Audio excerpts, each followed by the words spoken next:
It's funny, when two divisional cricket came in, I was playing cricket at that time. We went from sort of the 18 counties playing 3-day cricket all in one division.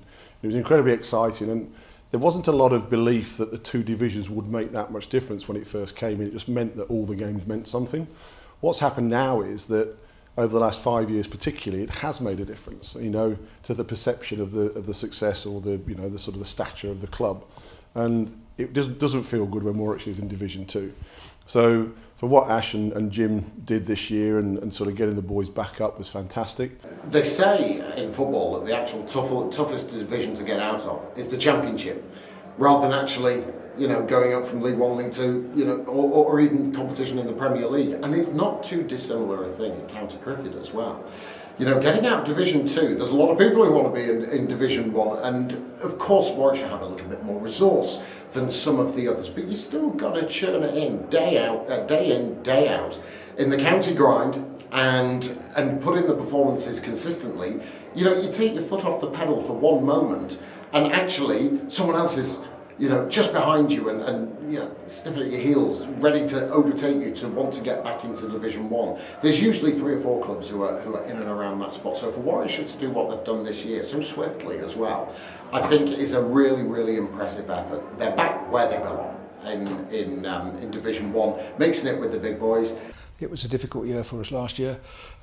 So to bounce back in our first year, it was a good performance, and everybody came to the party, the bowlers, the batters. To do that and win it, he's terrific, and we need to push on again next year. I'm sure, you know, they'll be ready for that, and we've got a very good team and good coaching staff and everything. So everything's going in the right direction. Yeah, well, what they've done in 2 years is fantastic, and it's not easy. So Ash, being in his role of director of cricket, he seems to have a magic touch. He seems to be able to spot players and go and find them. And I think certainly with a Sibley and a Rhodes, 4 championship hundreds each. And then there are countless others. You know, there's my bias talking about my players, but I think he's got a golden touch. And transforming a club and transitioning a club in the space of time that he's done, and the signings that he's made for next year, bringing people through like Ollie Stone, I think it's fantastic. So the future's looking good. Disappointed last year, you know, these things happen. But what was good to see was that they regrouped and they did it in style. They played from I didn't see any cricket, but I saw it from the scores.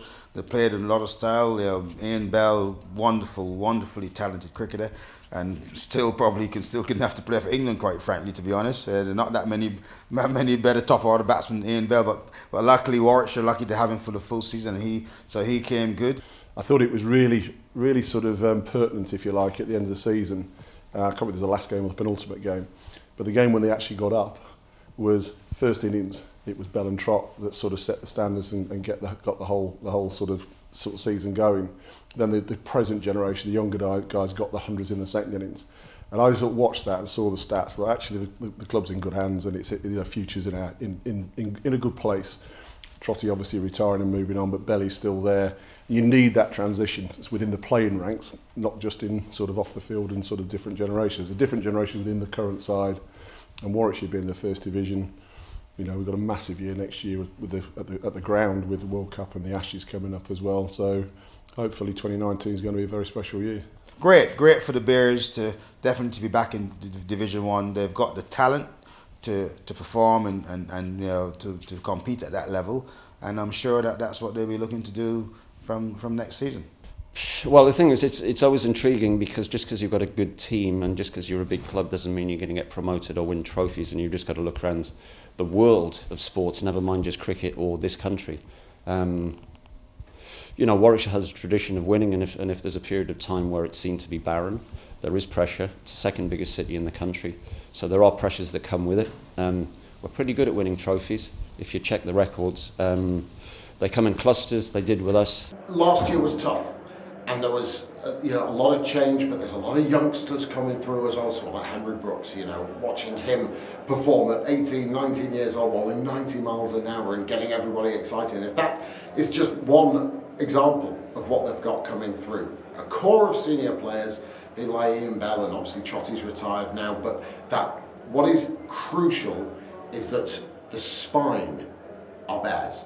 The director of sport, the head coach, the captain, they're all Bears. They all know what this club means, what it stands for, and to have that running through the core of this side is a very important one and holds them in good stead because they know how to win county championship titles. I think the key is what we passed on to hopefully the next generation of players, and the fact that, you know, your Ashley Giles and people like that, your Michael Powells, we tried to mentor them so that they could come into our fold, not feel intimidated, actually have a laugh, but also take on board how hard we worked. You know, the trophies, if you think of the amount of games that you play in your life, if you think of the amount of days play that you actually, you know, come and sit down at the end of a day's play, there are vastly outnumbered the days where you actually stand with a trophy on a balcony.